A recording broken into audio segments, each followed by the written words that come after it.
Last time I checked, I'm black, you're not. Okay, Michael. That's right. I'm Latino and my people are being racially profiled.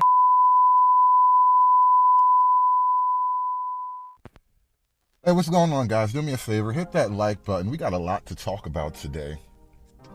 So, a sectarian race war exploded onto Abby Phillips' CNN panel the other night, and it was amazing to watch.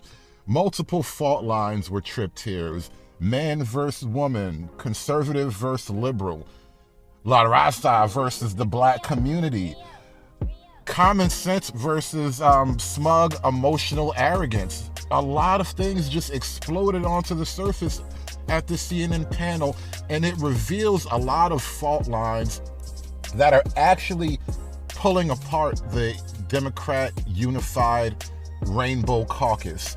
The Rainbow Coalition is actually splitting into individual colored camps now. And what happened on the CNN panel is a great example of that. Let's just take a look and we'll come back to this. We are a sovereign nation, and you cannot just come into our country illegally whenever the heck you want, because we can't do it to any other country on the face of this earth. Asylum is illegal, right? If you come in illegally, you have to leave. Americans are tired of that. We do not have unlimited resources. You know who was here illegally with a deportation order? Marco Rubio's grandfather. All right, We're not talking about Marco Rubio. Oh, now we're not? Now that's not relevant? It's not No, relevant. I'm talking about Marco Rubio because conversation Marco at Rubio all. used to be an advocate for TPS for Venezuelans, and Marco Rubio used to I'm be not Marco an advocate Rubio, for Nicaraguans let me tell you and my Cubans. beliefs. No, I know you're If you come not. into this country illegally, you are going home. Simple as that. We do not have unlimited resources. I think in a this lot of country Americans to take care of other There's people. a hell of a lot of people, guys. other than the black people who were brought here as slaves, who came to this country illegally. They From are a not lot the of same as different- black people who were brought here against our will. That's exactly what I They just said. decided I to said walk there is their a butts lot across of the people. border. There's a Other big than the difference. black There is people. a big That's difference. exactly what There I is a just big said. difference. That's Share exactly what I just said, Sir Michael. Look and act indignant. That's exactly what I just said. Acting Let me just heard me Share say Michael. that other than the black Anna people and who Share came Michael. as slaves, there are a lot of people from Share many Michael, I think many you countries actually that came misheard here what illegally. I think you misheard what she said. No, he purposely misheard it. She said. I purposely Yes, he misheard did. it. So now you're in my Share brain? Michael, listen to me for just a second. Is that where we're going? You Share think Michael, I would listen to me say, for a I who have second. advocated Anna, for black please people stop. my entire life would Anna, say something like that? Anna, Give me a Because damn you've break. advocated for black Anna, people, please great. stop. Congratulations. Last time I checked, I'm black, you're not. Okay, Share Michael. That's right. I'm Latino and my people are being racially profiled. It is. And And do I have to remind you the history of my people? Share Do you Michael. want to go there? No, I Do you don't. really want to go we're there? gonna and go to never break. follow know the through? history. Raul, we're going to go to You know break. why? Raul Because Reyes, kidding thank me? you very much for Because joining us. history was Everybody history. else, My hang tight. history was not We'll be right back. erased when I was studying history like the president. You have to ask, why would she bring up slavery in that moment? Because if that was a black woman making that comment, it would be an easy, automatic go-to slam dunk, because this is the typical thing that's done for black male conservatives. You get racially shamed for not towing the line on the appropriate issue, and mentioning slavery was just another way to remind him of his black card. And you immediately understand why he would take offense to that, because who are you to racially shame me? We're not even on the same team. Which brings up another point. A lot of black men in particular don't feel the racial solidarity that we're told to feel.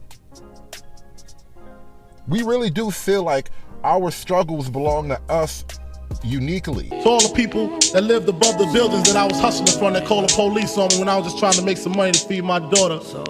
Black women don't share our struggles. The Latino community doesn't share our struggles. And so for her to bring this up in that context, it does kind of smack him in the face like, what do you mean by bringing up slavery?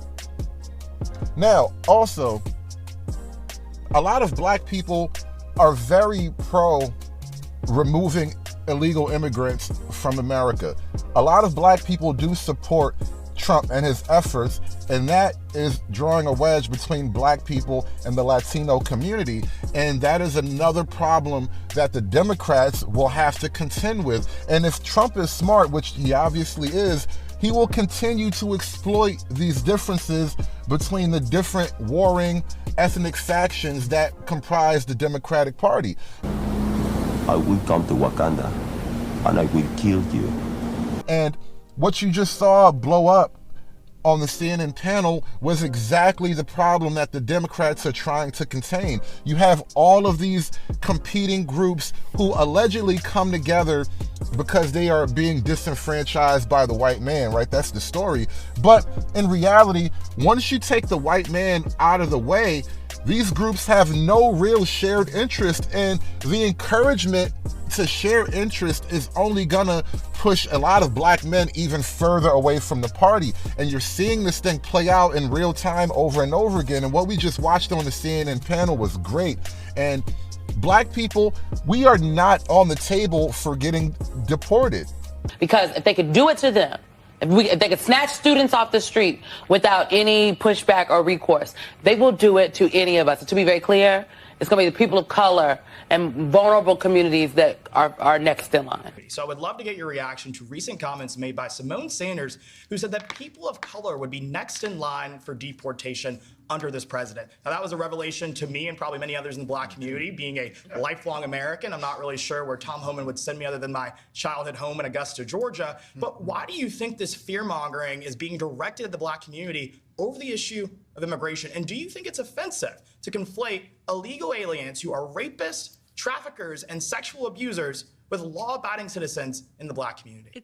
I think that's right, and that's certainly part of why the African-American community is so strongly behind the supporting Killmonger. Yeah, we're like, we are not for this. Yeah, because as you just said, if they're going to whisk them away, what are they going to do with us?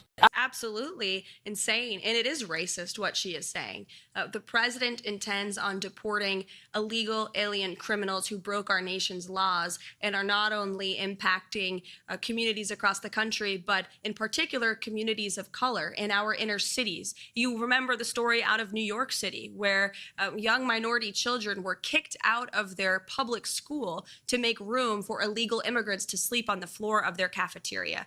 That is putting America last. Doesn't matter your race, your religion, or creed. If you are a law-abiding American citizen, President Trump is going to put you first. And shame on Simone Sanders for saying that. She knows better, but she's trying to fear people into dislike this president with lies. But I think the American public are much smarter than she believes that they are, and that's why they reelected President Trump.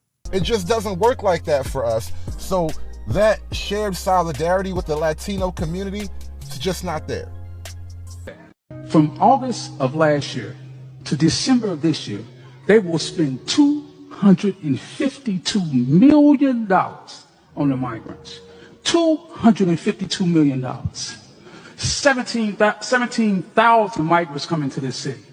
And just in Chicago. If we just break that in half and they become families, you got 8,500 families. Hispanics have 3.5 children. I'm submitting to you, in one generation, just one generation, the black vote will be null.